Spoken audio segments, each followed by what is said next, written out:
시작하는 방법에 대해서 말씀을 드려보도록 하겠습니다.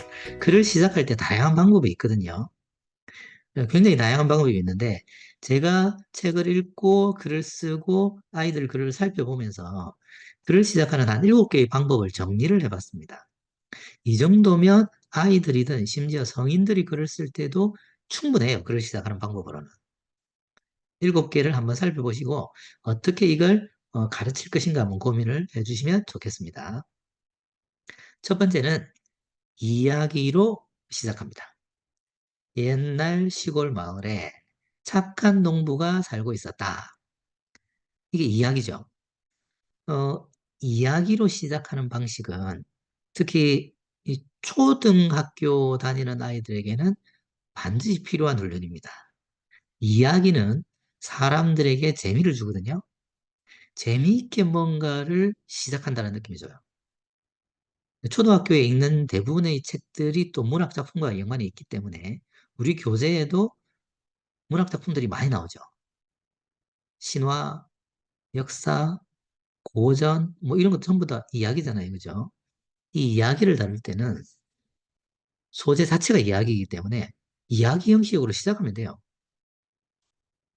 첫 번째는 이야기로 시작한다. 두 번째, 질문으로 시작한다. 일론 머스크를 아시나요?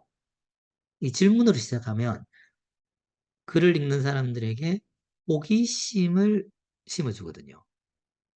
그래서 질문으로 시작하는 방식도 아주 좋습니다. 그런데 이 질문으로 시작할 때 사람들이 너무 잘 아는 건 큰 의미가 없어요. 알 듯 모를 듯. 이거 왜 질문했지? 이게 뭐지? 약간 이런 생각이 들 수 있는 정도의 질문이 좋습니다. 초등학교 아이들이 일론 머스크 들으면 봤는데 자세히 잘 모르는 경우가 많죠. 세 번째 방법은 최근 뉴스로 시작한다.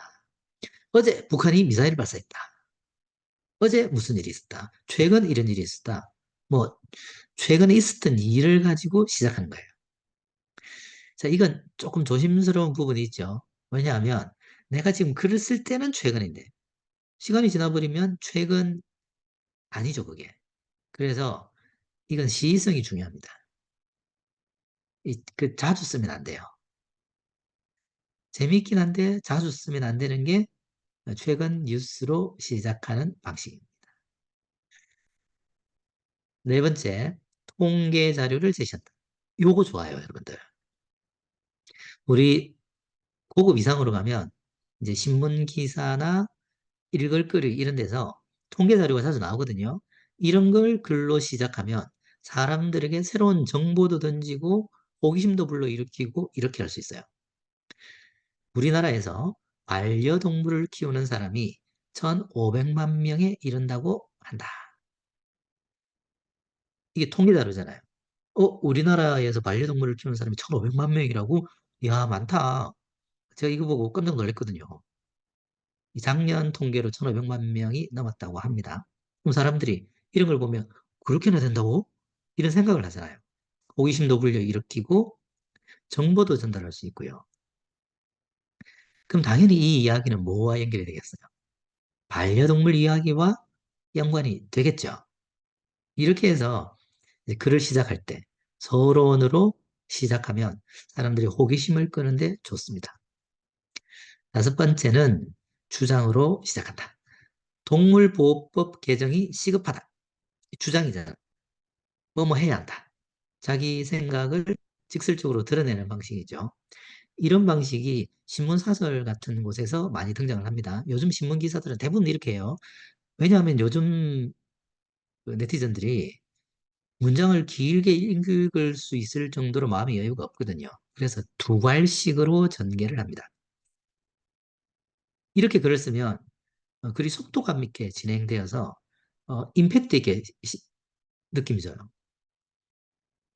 착착착 글도 좀 잘라서 간결하게 전개를 할 수 있고 무슨 말 하는지 바로 알겠어.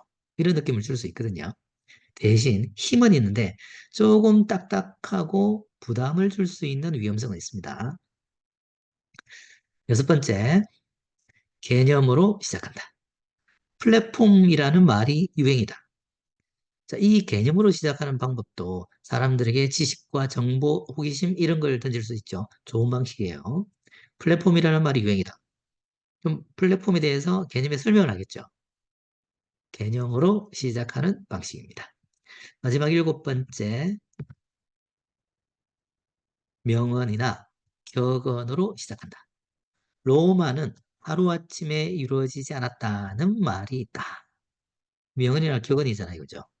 이런 걸로 시작을 하면 내가 오늘 어떤 주제로 말을 할 수 있을 것인지에 대해서 연결을 가져갈 수 있거든요. 로마는 하루아침에 이루어지지 않았다라는 말은 한 나라가 강대국이 되기 위해서는 굉장히 오랜 시간과 노력이 필요하다라는 뜻이죠. 당연히 오늘 내가 하고 싶은 이야기도 시간과 노력이 필요하다라는 이야기와 관련이 깊겠죠. 명언이나 기원으로 시작하면 주제를 연결해서 문장을 풀어나가기가 수월합니다. 게다가 이 좋은 점이 뭐냐면 어떤 유명한 사람들이 말이기 때문에 신뢰성이 있어요. 내가 한 말이 아니고 유명한 사람 혹은 격언, 역사 속에서 나오는 이야기 이런 것이기 때문에 신뢰성을 부여하는 힘이 있습니다. 원의가 생기는 거예요. 그래서 책을 읽다 보면 유명한 사람들이 문장을 자꾸 인용을 하죠. 어떤 사람이 이렇게 말했다. 어떤 사람이 또 이렇게 말했다. 신빙성을 더하기 위해서 신뢰도를 높이는 아주 좋은 방법입니다.